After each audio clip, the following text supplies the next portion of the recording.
Hello, everyone. Welcome back to another Friends of Intelligent Democracy candidate Q&A. I am Executive Director Charlie Panfil, and tonight I'm so honored to be joined by Joyce Griggs, the Democratic nominee in Georgia's 1st District. Tonight's program will be an hour long. The first half will be a staff-written question period from my team, and then we'll be followed up by some audience questions for Ms. Griggs as well. And before Ms. Griggs tells us a little bit about herself, I'd love to introduce her. Working to ensure that her messages reach the right ears comes naturally to Joyce. As the 6th of 10 children in a sharecropping family, she developed an undeniable drive to be heard. Whether in the field or in the classroom, she focused on getting the most out of every experience, learning well the lessons each would teach of tenacity, resilience, and possibility. It's with this same focus that she has managed to navigate life's challenges in a spirit of promise and excellence. She's a retired U.S. Army Lieutenant Colonel who served for 33 years, including in Iraq, as an intelligence officer. While serving in the U.S. Army, Joyce earned the Bronze Star, Defense Meritorious Service Medal, Iraq Campaign Medal with 3 stars, and the Parachutist Badge. Now Joyce plans to take that spirit to Washington to fight for the citizens of Georgia's 1st Congressional District, giving you the voice you deserve. As Georgia's 1st District next Congresswoman, Joyce Griggs will be an advocate for affordable health care for all Georgians, strongly supporting working families, and fighting for justice and equality for all. Ms. Griggs, thank you so much for being on tonight, and I'd love to turn it over to you. And thank you all so very much for allowing me to be here. This is indeed an honor, and I really do appreciate it. And well, you read pretty much my bio, but also I would like to say first and foremost that I am a servant. And serving is what I do. I have served my country as was outlined, and I've served my community. I've been a community organizer. I've been an advocate. I've been the voice for the disenfranchised, for those that didn't have a voice, for those that just were afraid to speak. And so I've been an advocate in so many different capacities for the people. And just a little about some of my community work. I've worked with Citizens for Environmental Justice, and Dr. Mildred McLean headed this organization. And not only is it in Georgia, but she's international with it. And basically what it amounts to is environmental justice for all people, particularly people of color, disenfranchised, and indigenous people. So she was a fighter for that, and I was been a member of that organization and supported them right here in Savannah, Georgia. We had a lot of large corporations that were polluting the air, and guess where their plants were located? Right in the poor neighborhoods, and people were getting asthma. They were suffering from breathing issues, and so I've worked with her and been to different conferences on environmental justice. Also, I was on the board. It was an AIDS project. It was a Project Azuka, and we were helping those in the community that were suffering from AIDS. We were providing medical, helping them get medical care and other care that they needed. So I've worked with that. I've also worked with one of the local schools to more or less tutor the children, be a mentor for the children, okay? And so I've worked with those.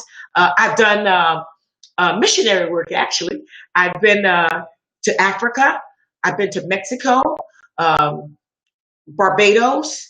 I've been to several countries doing missionary work also as doing humanitarian work. And even, believe it or not, when I was stationed in South Korea, I worked with some local Korean ladies that had an organization that helped clothe and gave food and at special certain holidays to the Amerasian children. And the Amerasian children were, of course, the children of the South Korean ladies and GIs that just left their children there, okay? And the children were considered outcasts. So I've done all kinds of work as far as in the community, been an advocate, been a fighter, and even violence. We've had numerous petitions and drives here against gun violence. So I've participated in those. I've been a spokesperson. Also, right here in our backyard, and the world has heard about this, Ahmaud Arbery, which is in Brunswick, Glenn County, Georgia. That's about an hour south of Savannah. As a matter of fact, I was one of their earlier speakers. I was at that rally, and I spoke against the, well, not just police misconduct, but the police and the district attorney office. Basically, there was misconduct. And the DA's office basically said they weren't going to bring any charges. So they would have gotten away with murder had that video not come out. So I've been involved with those type of issues. As a matter of fact, when I opened up my campaign headquarters here in Savannah, Ahmaud Arbery's, some of his family members came down and stood with me because criminal and social justice is one of my key issues that I am passionate about. So also as a lawyer, I used to practice law, and I received the pro bono award because I did so much free stuff. And like I said, a lot of people just could not afford legal help or legal assistance. So I gave of myself. As I said before, I am a servant, and serving is what I do. And just a little bit more about my family. We grew up in poverty, and I mean abject poverty, with that many kids in the family. My mom nor dad had a formal education. We worked in the fields of North Carolina, picked cotton, picked cucumbers, okay, put in tobacco. So we worked in those areas. But one day I looked up and I told my mom, I said, Mama, I'm going to college and I'm going to get an education. I'm not coming back to this. Not that I thought I was so much better, but I knew there was something in me that I was supposed to do greater things. And so as a result, I went off to college, bachelor's degree, a master's degree, and I worked my way through college. I worked on campus, worked studying, I worked off campus. So guess what? I graduated without student loans. Yes. And I feel sorry for those with student loans now. We've got to do something about that. But in any event, I want to just tell a little more about my family. And all of my brothers were military. I had 2 in the Army, 1 in the Marine, 1 in the Navy. I have a nephew still in the Navy, a nephew that was Marine, and my brother-in-law was Marine. So we're from a wealth of military, patriotic family, okay? So, and you know what I am? I've traveled throughout the world, and I've seen a lot. And even though we're having problems in America, I am proud to be in America. There is no place like home. And we must fight to maintain our democracy and maintain the rights of all people. And I'll be quiet on that note.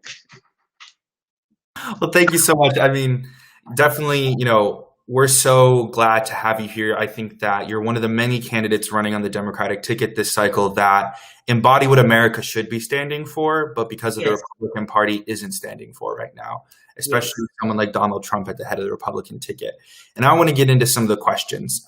Sure. The COVID-19 pandemic on everyone's mind, simple public health practices have become political subjects, which they shouldn't have been. And so do you think that wearing a mask has become a political statement? And what are the dangers of politicizing public health like this? Yes. First of all, it's very dangerous to politicize something like wearing a mask. And as most of us have noted, that it was called a hoax in the beginning. A lot of information was withheld from the public. And I believe had we reacted, our administration had reacted in a more timely manner, that we perhaps, I do believe we could have curbed this pandemic earlier and prevented as many deaths and as many infections. And then also I would say that President Obama had a pandemic task force in place.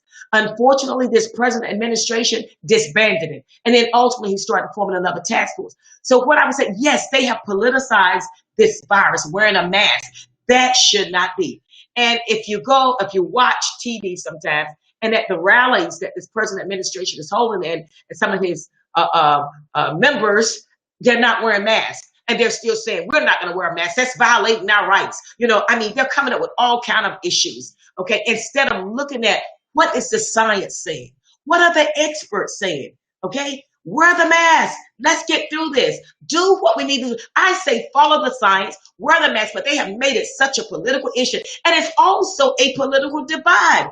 Just yesterday, there was a rally the president was holding. I don't remember where it was, but do you know a lot of people there still were not wearing masks? And the reporter asked the lady, she said, well, if the president told you to wear a mask, would you wear it? Yes. That's crazy. What about your life? What about other people's lives?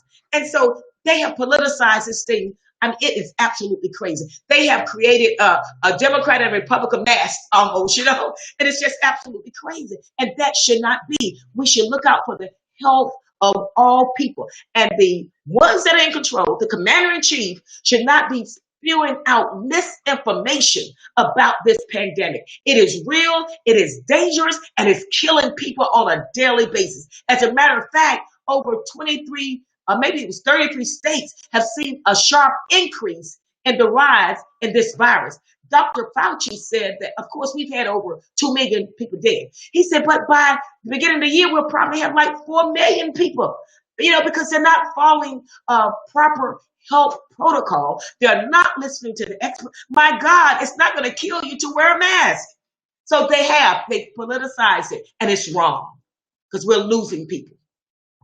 Exactly. And it's, I think part of the anti-mask rhetoric, whatever, is also a lot of selfishness. The idea that I don't think I should have to protect you or other people and things like that. And then they get surprised when they have COVID. And then we've seen a lot of these anti-mask advocates, whatever you want to call them, end up getting COVID. And then they're surprised. And it's like, I don't know why anyone was.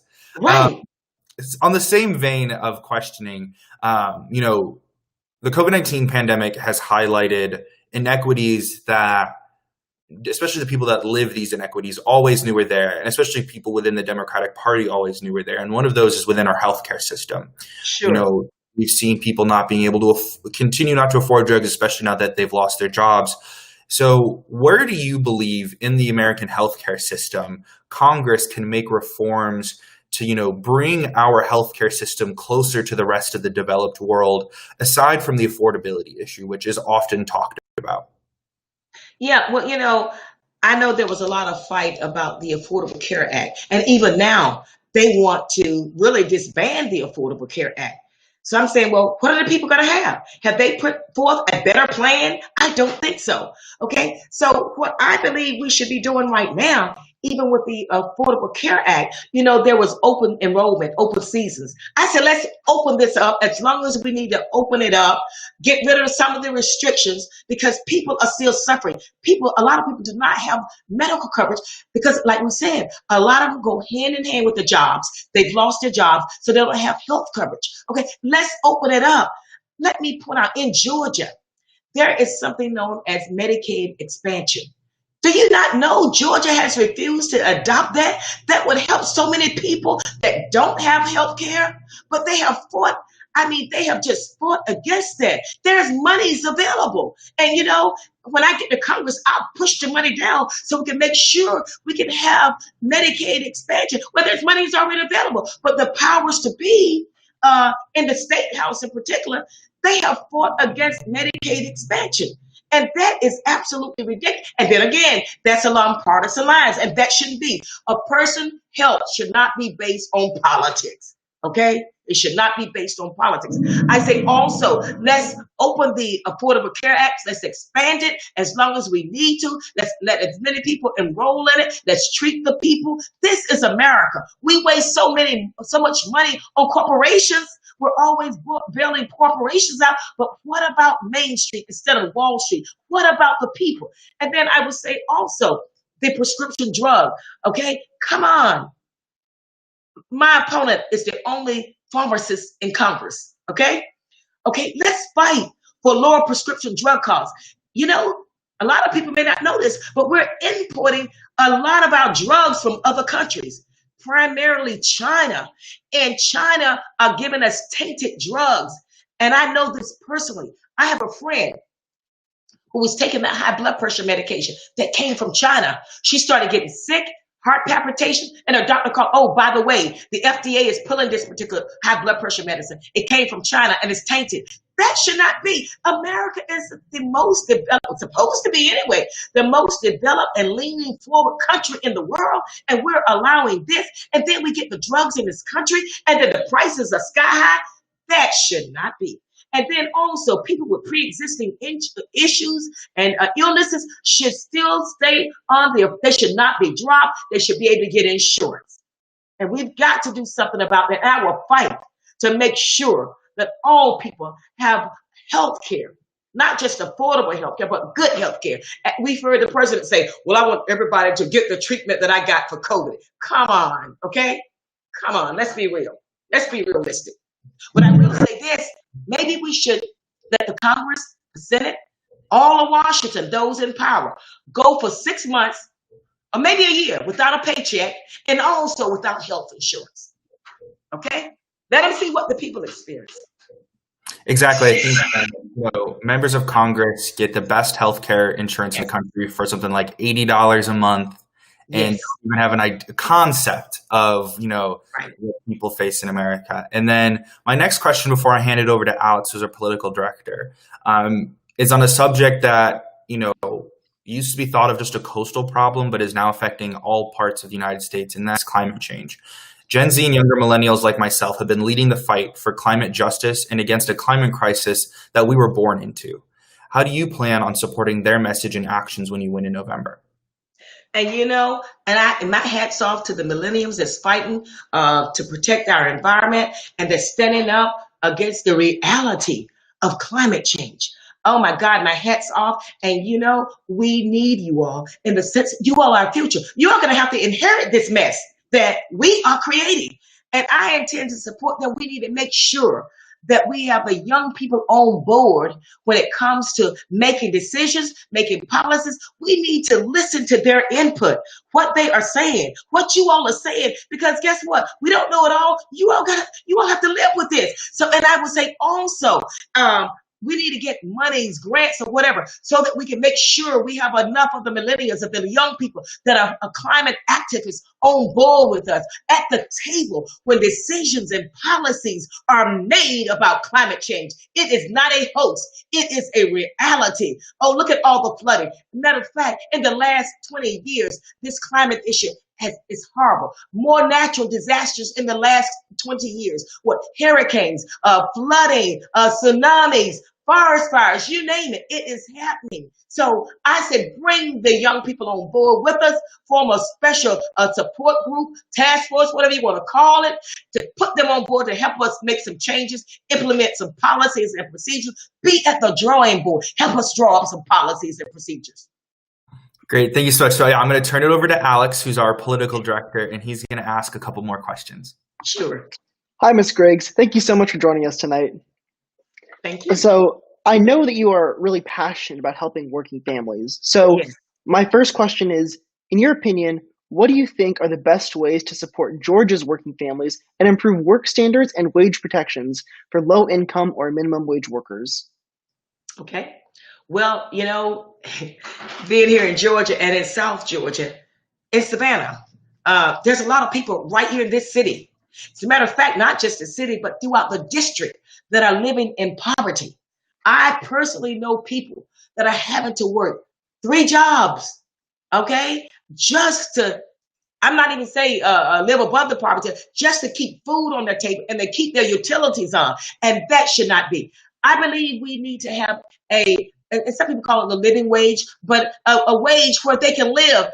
And let's face it, if you're working 3 jobs, you have no time for your family. You don't have any time you don't even have time for yourself. So I would say, let's make sure, let me say this. If they need training, well, let's train them, okay? Let's train them in new areas where they can make a living wage, a wage where they can take care of their family. We also need to raise the minimum wage, okay? The federal minimum wage is just a little bit above $7, 7 something an hour. In Georgia, it's like 5 something. Come on. What can you do with that?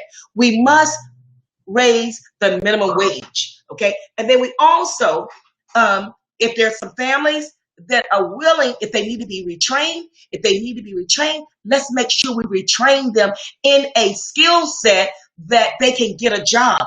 I had this idea.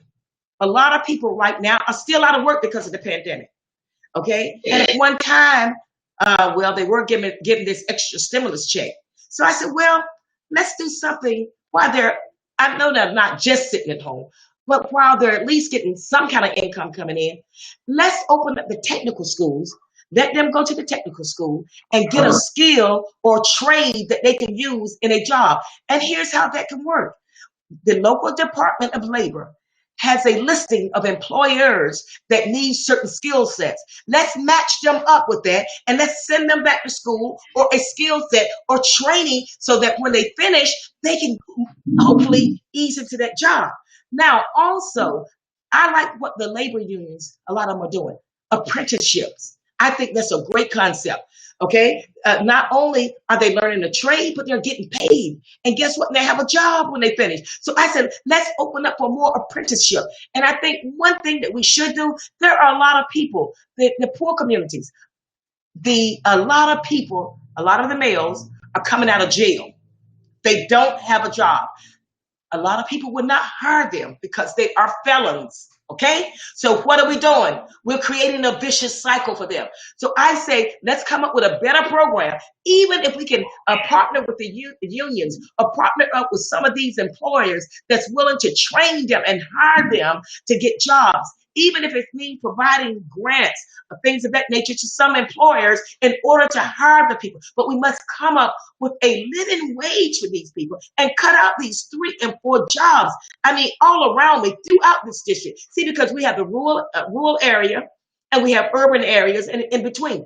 And let me say, we have 4 military bases in this district. They are critical to our economy. A lot of people are working on military bases. And again, those with felony records having a hard time even getting a job on base. Let's face that. So I say, let's come up with a retraining program, re-education program if need be, and let's partner with unions, even some of these major corporations. Let's partner with some of them, give them some kind of incentive. You know, people always want something for what they do. So let's give them some incentive so we can up the standards for these working families so they don't have to work so many jobs and so that they can provide for their family. Yeah, this is America. That's true. I mean, yeah, this is you're right. This is America. We're one of the wealthiest, if not the wealthiest country in the world. Yes. And it's absurd to think that people should only have to work one full-time job to make a living and support their families. And I think that's a fantastic idea that you propose because it would help the people who need jobs. It would help employers access better skill, employees with good skill sets. And it would help the economy. It's a win-win-win. Sure it would. Yeah. And let me just say this. Also, believe it or not, there are some of the lower ranking military that are having to get food stamps. And that shouldn't be. Okay? That's disgraceful.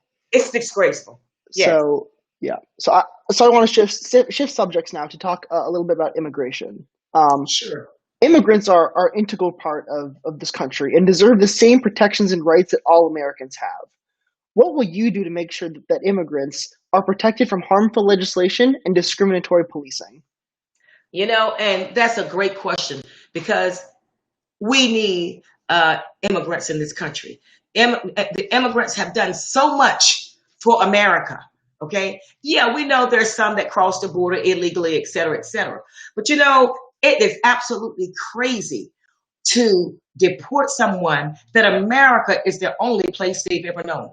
And I will fight to defend DACA, okay, that makes sure that if you're in this country, you're going to stay in this country. And even those that may be here illegally, but that are gainfully employed, that are providing meaningfully to society, we need to look at that on a case-by-case basis instead of them going out rounding up people and just putting them in detention centers and shipping them off. No, they deserve the same rights as they are human beings. As a matter of fact, I was quite upset. I don't know if it's exactly true, but it came out in the news right here in Georgia, a little place called Ocilla, Georgia. There's a detention center there.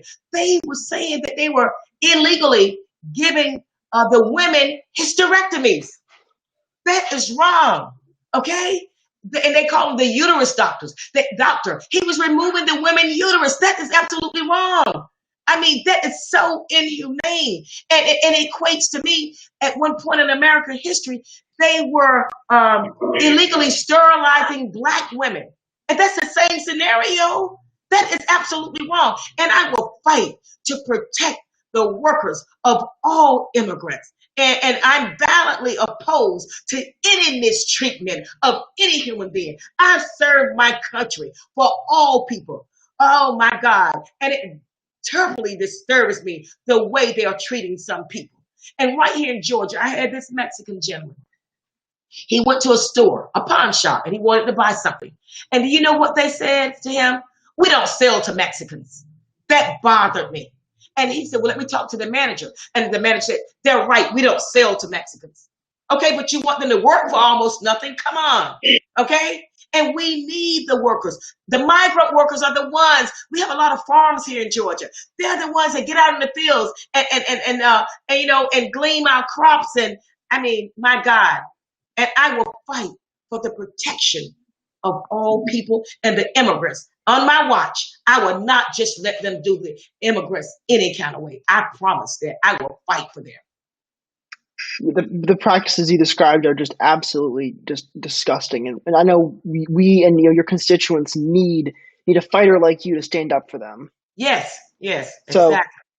Continuing to talk about helping people and creating progress, what are your plans to improve your district's infrastructure, and how do you think these plans will help create more jobs? Yes, as a matter of fact, I would like to point out this.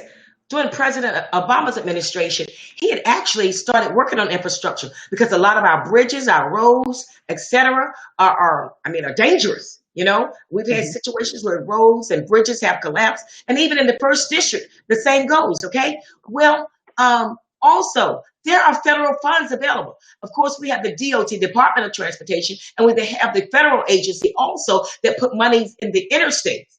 And of course, that bring about jobs. There are, for example, there are mill worker unions, iron worker unions that's down the street from me, and they help build some of the bridges, some of the metal that goes on the bridges, the roads, and things of that nature. And that will help create jobs. There are monies available, and again, at the congressional level, I'll know where the money is, and I'll bring that money back down to the first district so we can make sure we have safe roads, that our bridges are safe, and that we have the infrastructure that we need that will also, as we said, help create jobs. And again, the union is that union. Boy, that is a great program, okay? The apprenticeship, because like I said, right down the street from my office, there's several mill workers, there's iron workers union, and that will create jobs. And let's face it, everyone don't want to go to college. They're not college material. So let's give them a trade, okay? Let's teach them to be iron workers, okay? Let's teach them to be some of those skill sets that they need to help our infrastructure also. And definitely that will create jobs for this district. That sounds great. Thank you so much. So now I want to introduce Helena Russo-Dali, who's the Deputy Political Director, to ask the next few questions. Okay. Hello, how are you? How are you? I'm so good. It's such a pleasure to talk to you tonight. Yes. So my first question for you is, what do you think are the biggest challenges to criminal justice reform, and how do you plan on addressing these challenges in Congress? Yes, there's a lot of issues concerning criminal justice reform. Yes. As a matter of fact, I was reading where in Congress they were working on a bill to outlaw certain police practices. Now, here's what I would suggest as far as criminal justice reform. I will push to have, for the police officers in particular, to have standardized training. Okay, have a standard set up that will be adopted nationwide for the police departments. Right here in our district in Brunswick, we have the Federal Law Enforcement Training Center. We can use that center to train law enforcement officers on proper protocol when they're dealing with suspects, when they're out carrying out their duties as law enforcement. For example, they would need to be trained on the chokehold. We need, of course, I saw information that I was reading where Congress is saying we're going to outlaw chokeholds and certain maneuvers that they use against victims. Okay, training like that, de-escalating training, identify mental illness. There are a lot of mentally ill individuals out here. There was a veteran, I think he was around up in the Atlanta area, and he was running naked, okay? And they shot the young man, but he was having a mental illness crisis. So we need to make sure they're trained in those areas. I would also say we need to set up a database. We need to set up a database where if an officer has been accused of misconduct at another police department, even in another state, we need to have that in the database so we can track them so that they can't jump from one police department to another police department and then they go and commit another misconduct action. So we need a database where we can train them and we can track them. We need to also hold everyone accountable in that department. Now, number two, I believe we need to get rid of qualified immunity. I will push to get rid of immunity because a lot of them are killing and they are injuring the citizens and they're walking. And even a lot of times criminally, let's face it, they're not being prosecuted. And even civilly, if you try to sue them, they have immunity. So even if you win, you don't get anything. I say, let's make them have insurance policy similar to what a doctor has, malpractice cover, like a doctor or a lawyer. Okay, let's make them have those type of issues. Now, we must reform our criminal justice system. You see, this is America. We have more people in prison in America than we have in communist countries. And we must make sure that that ends. We have the population, especially, let's face it, among African American men of a certain age is absolutely ridiculous. We are actually incarcerating generations, and we're cutting off generations because so many of them are incarcerated. We must reform that. We must make sure that these drug sentencing guidelines are changed. And let me say this. You see, Congress implement the federal sentencing guidelines. And see, there's still a disparity, a difference in the power, even though they've been working on it, as the powder and the cocaine. Okay, at the congressional level, there are federal sentencing guidelines that those that are convicted in federal court go by the federal sentencing guidelines. And they are much harsher in the sense that in federal prison, it's generally day for day. Okay, and even in state courts, it's hard. So we need to change the federal drug laws. This war on drugs has become a nightmare on drugs for certain people, for the disenfranchised, for the poor, those, and then even this bail system. We must reform that also. I mean, there's so many things that are wrong with this system, and it's targeting the poor people. For example, they've done a little bit better, but those that were in jail, okay, they will call their loved ones, collect. Boy, these companies were making millions of dollars off of that. Okay, they're also putting them on monitors. Those monitors, they're costing a lot of money. A lot of times these inmates don't have the money. So who is it hitting? It's hitting their families. Also, even these bails, some of them are excessive. It is absolutely ridiculous. We also must set up a program where we are reforming people that's coming in jail. They're being punished. There's no, they're not reforming. We must have restorative justice. We must reform people that are coming out of jail. Okay. I mean, after they serve their time, we need to make sure it's easier for them to get their records expunged, for their rights to be restored, and then also so that they can vote again. Because this young man told me the other day, he said, ma'am, I've served my time, but I'm still being punished. They told me I still can't register to vote, and that should not be. So we've got to work on that. There's a lot of things that's wrong with our so-called criminal justice system, and I am a proponent, and I will fight for that. And I would like to point out that I had an open house for my campaign headquarters here in Savannah. Ahmaud Arbery's family, they came and stood with me because criminal justice and social justice reform is one of my issues. And they came and stood with me. What better people when those individuals that killed their son would have gotten away with murder had that tape not surfaced. So even in the court system, there are crooked judges, there are crooked district attorneys, there are just a lot of crooked people in the so-called justice system. But I will fight. Having practiced law at one time, I know what is going on. I know and I understand. I've seen the system firsthand. I represented the disenfranchised, the poor. And you know what? The whole family suffers when that happens. And I understand what they're going through, and I will fight to make changes at the highest level. And the sentencing guidelines need to be changed, starting at the national level in Congress all the way down. Thank you. I think that criminal justice has so long just been looked over as it is the way that it is without looking back at the historical legacies of what has led it to be what it is today. So your platform is so inspiring, being a criminal justice advocate, and something I'm very, very passionate about. So those are all amazing policies that you support.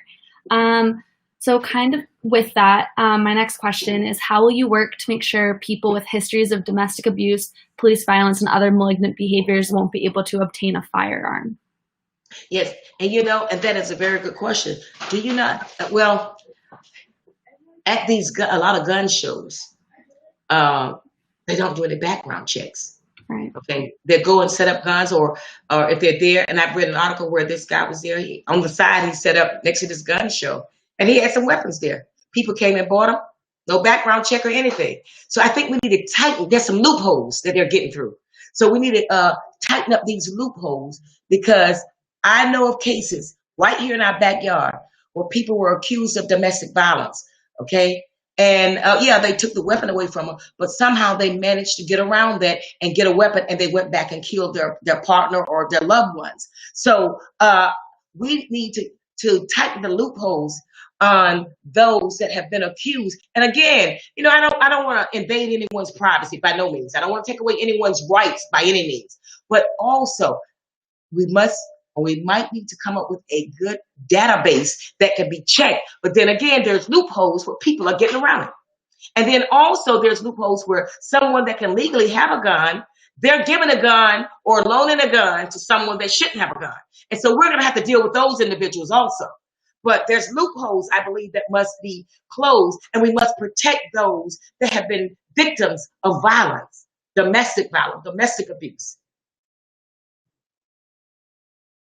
Definitely. So kind of changing course, what do you think is the biggest threat to our democracy right now? Our biggest threat to our democracy right now is the one that's in the White House. I mean, really, he is the biggest threat to our democracy. And, it grieved me as a combat veteran that went to Iraq 3 times, who risked my life for all people. And we have someone there that has almost made America a mockery. Other countries are laughing at us. He doesn't take anything seriously. For example, the World Health Organization. Okay, he withdrew from the World Health Organization. We need to be a member of that organization, because other countries get information that's out there about what potential virus may be on the horizon.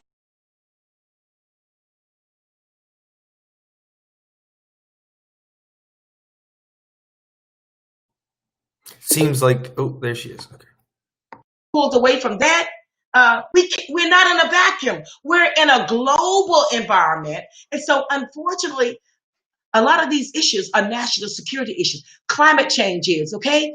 This pandemic, they're national security issues. And that's a threat to our very democracy. And then also the way he has really encouraged violence in America. That should not be. I mean, hatred and violence against people of color, against people from other countries, against women. I mean, this is ridiculous. I believe, it is my opinion, that he is the biggest threat to our democracy.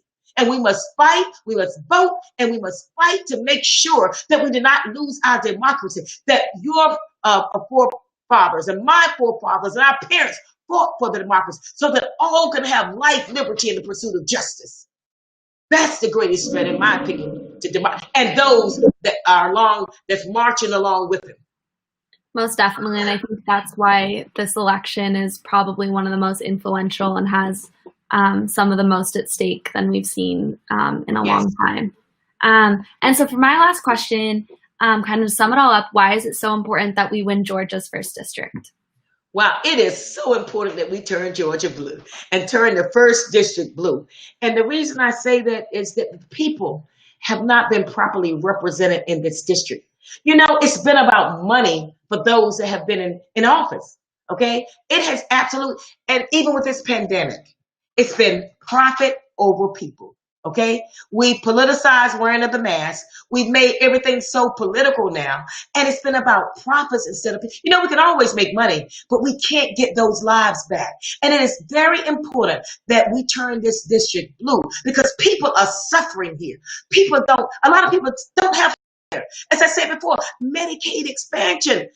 They're holding up Medicaid expansion. Millions of Georgians, millions of people even in this district, thousands do not have health care. As a matter of fact, in rural Georgia, people have to travel so far just to get health care. Georgia, they're saying, is the worst place for a woman to have a baby. It ranks with 3rd world countries. They say that if you want to die and while you're pregnant, if you don't want to die, rather, don't have a baby in Georgia. Okay, the maternal mortality rate in Georgia is horrible. As a matter of fact, there are more Black women that die at childbirth than white women, but a lot of white women are dying also. Women, period, are dying in Georgia. So we've got to do something about that. We got to change this. The people of this district, it is so important that we change this district because the people in this district need a strong voice. They need someone that will articulate their needs, someone that will listen to what they are saying and articulate their needs in Washington, and also that will stand up to the insanity that is going on in Washington. We have 4 military bases here. We need someone that's going to stand up for the veterans here, for the military personnel and their families. We need someone, we're on the coast of Georgia, okay? And environmental impact issues are serious around here. We need someone that's going to stand up for our environment. Make sure we have clean air, clean water, that we make sure that they just don't drill on our coastlines all kinds of ways. Emission control, you name it. Climate change is real. It's not a hoax. That's why it's important to change this district. And also, the opponent is in lockstep, same things as number 45 is doing. I mean, so partisan, not for the people, but for the party. And that should not be. We should be about the people. If you're going to be about any party, it should be about the people's party. Well, it was so great getting to chat with you, Ms. Griggs. Thank you so much for letting me ask you some questions. Thank you. I'm passing it back to Charlie. Okay. Thanks so much, Helena.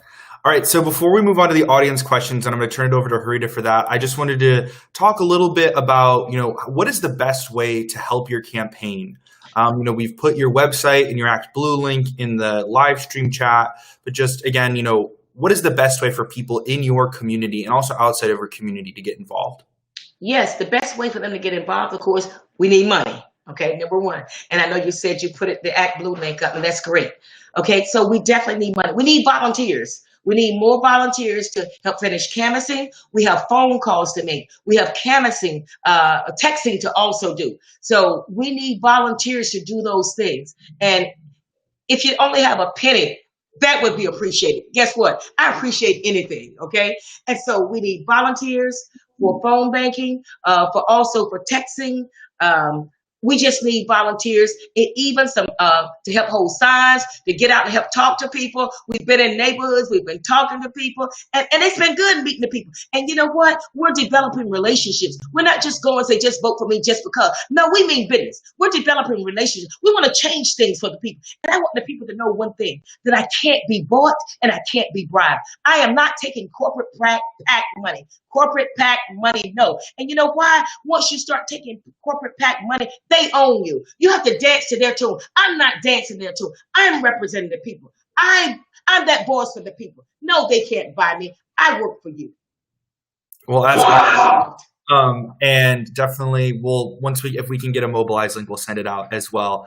And just before we move on to the audience questions, I want to talk just super briefly about Friends of Intelligent Democracy. We're the first hybrid PAC run by college students. And our core mission is to expand access to the campaign and campaign finance space for young people. The catalyst for our organization was I was actually almost kicked out of a fundraiser because the organizers didn't believe that young people had a place in that part of politics. And so that's why we are so happy to be on with candidates like you who can't be bought, want to talk to young people, want to get involved and represent us in Congress and help us bring young people to the table. And so on that note, I'm going to turn it over to Harita, who's our communications director, who's going to wrap it up with a few more questions. Fantastic. Hi. Hi. So my first question is, hold on, sorry. Do you have any advice for young Black, Indigenous, and people of color who want to run for office in the future? This was very personal for me. Yes, I'm glad you asked, okay? And yes, what I would say is serve.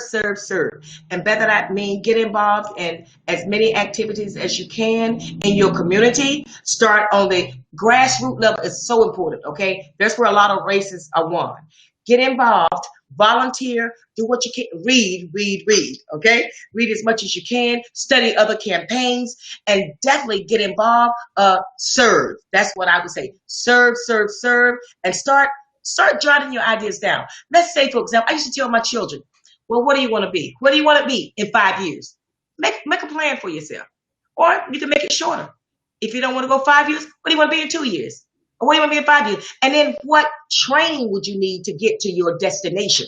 And never stop where you are. Continue to dream, because so many people stop dreaming. And guess what? There's so much in each one of us. There's so much already, I can see it, that you have to offer. See, because you want to serve. And guess what? Serving is one of the greatest callings, especially when you do it from your heart. See, some people are serving not from their heart because of power or prestige, but when you do it for real, from your heart, it is so rewarding. It is. Win, lose, or draw. If you do it from your heart, you will be satisfied. You really will. And you'll touch other people's lives. I think that's a really important message.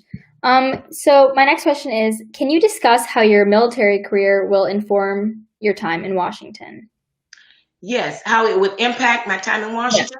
Yes. Well, having been in the military, actually, I was from a small town in rural North Carolina, one stoplight. And so I was a little country girl.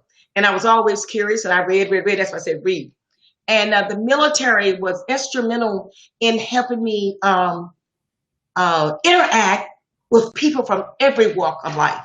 Okay, then I was an officer, lieutenant colonel. So, of course, I had subordinates, my peers, and my superiors. Okay, so I learned to work with my subordinates, my peers, and the superiors in order to get the mission accomplished. We might have sat there and went back and forth and had arguments, but guess what? At the end of the day, we came up with a common solution. So that has helped me to learn how to interact, to come up with a common solution for the good of the group. And I believe that will really help me in Washington. You know how some people say, well, I'm a Republican or I'm a Democrat, and I'm not going to do A, B, and C because, well, the Democrats introduced it. Well, is it good for the people? What's the mission? What's the purpose? Is it good for the people? Well, let's work together and let's massage it. Let's work on it to make it better for the people. And so I know how to reach across party lines. I know how to reach up high. I know how to reach low. And also being an intelligence officer, that gave me such a broad view of the world concept of working with our allies, working with other countries, even their intelligence agencies. Mm-hmm. Okay, and I work with our intelligence agency, the National Intelligence Agency, the National Ground Intelligence Center in Charlottesville, Virginia, the Defense Intelligence Agency in Washington, D.C. And I've been at the Pentagon with various intelligence agencies. And I've been an intern at DARPA. That's the Defense Advanced Research Project Agency over near Arlington. But in any event, we came up with some cutting edge technology for the Department of Defense and also the military. So all those issues, okay, you put all those together, and that really helped me as far as where I am today. And that would help me tremendously in Washington. And also by having a background in law, having practiced law at one point, I know how to read, write, and interpret law. And I'll just share this a little bit with you, and I'll be quiet. When I was in Iraq, we were transitioning from a warfare type setting to a new dawn. We were turning over everything back over to the Iraqis. And our base was next door to the U.S. Embassy there, which is the largest in the world. And I was selected because of my legal background and because I was an intelligence officer to help craft and write legally binding documents between America and Iraq and at the U.S. Embassy. So see, that helped. And don't ever think that what you might have learned 10 years ago, it'll all come full circle for you. That's a great answer, and I really appreciate your enthusiasm about it. Okay. My next question is, what are your thoughts on the Black Lives Matter movement and the protests we've seen across this country? Okay, that's a good question. You know why? I've been a part of the Black Lives Matter movement. Okay, and I say that because I mentioned Ahmaud Arbery's. We had a protest up in Brunswick and throughout Southeast Georgia. We've had caravans for justice. Matter of fact, where the district attorney initially refused to prosecute, we had a caravan of justice from like 5 different counties because her circuit involved about 5 different counties. And we rode and we stopped at each courthouse and we had marches, we had speeches, etc. And I spoke at the, I think it was the first rally in Brunswick, Georgia, at the rally for Ahmaud Arbery's shooting and Black Lives Matter. Okay, I was there with them, and I've been here throughout Georgia on that issue. And Black Lives Matter, they matter. Okay, and some people say, well, all lives matter. Yeah, all lives are important. We're all human beings. Okay, but I think what they're missing is the fact that as Black people, we have been marginalized and systemically discriminated against for so many years. Okay. And now, not only just Black people, but people in America, around the world, are saying, you've done people wrong for so long, America. Look at yourself. Let's come to grips with it, you know? And then let's face it, each day, even now, in spite of the protests, you can pick up their newspaper or turn on a TV station and they've shot another Black man and a lot of them in the back. So Black lives do matter, okay? And I am a proponent for that. I am a proponent for the protest. And let me say, I do not like the violent protests. I don't, okay? I said, let's do it in such a manner that they don't try to diminish what we're doing. See, because the violence, you're trying to diminish what has actually happened. But there's a revolution going on. And see, there's a lot of young people like you all that's in this revolution that are changing things. You all are saying, no, we're not going to tolerate this anymore. We're all Americans. You know, we're patriotic, yes, but you're not going to treat my brown brother or my Black brother any different than the way you treat me. And I applaud the young people for standing up. And yes, Black lives do matter. And I've been a part of them throughout Southeast Georgia. And I will continue to be, even as Congresswoman. That's a great answer. I think, you know, there's no other way, honestly, to phrase such unequivocal support for the movement. And I think, you know, we're really starting to see the basis and foundation of a revolution, as you said. Yeah. We're just tired of it. Sure. But okay, so shifting a little bit to a more positive note, what is one thing you've been doing during quarantine time to stay positive, even when we're all apart from each other? Yeah, that's great. You know what? Oh, especially when it first started, I planted a garden on my back porch. I sure did. I did herbs. I did peppermint, spearmint. Okay. I actually had tomatoes, spinach, all kinds of neat stuff on my back, and tomatoes. And it was just great. So it was very therapeutic also. And guess what else? People probably say, you do that? Yes. I used to sew. Okay. I used to sew. And I pulled out my sewing machine. As a matter of fact, I had 4 or 5 sewing machines at my house. And one of my granddaughters is a student at SCAD, Savannah College of Art and Design. Well, she came over and we started making masks. We sure did. And we started giving some away to people that needed them. And some people ask, why did you have so many sewing machines? Well, guess what? I do humanitarian work in Uganda. And I had bought some more sewing machines to take over to Uganda. But when the pandemic hit, I couldn't go back. I had taken some with me before. And what I was going to do is work with them to help set up like sewing classes for some of the young people there. So that's why I had sewing machines. But also, I did a lot of reading. I did a lot of meditating. I did a lot of praying. I got outside and I did walking. Okay. And I even got on the phone and called people that I knew were alone and encouraged them. I think essentially this is a hobby. I also planted an herb garden and I have been sewing. I sewed this that I'm wearing. Did not read much though. It's been exhausting to try and read with school as well. But my last question for you is, how has COVID and just the entire pandemic affected campaigning? Yes. Well, it has, okay? And I'm being realistic because we could not have certain contact. You know, we got to stay within a certain distance.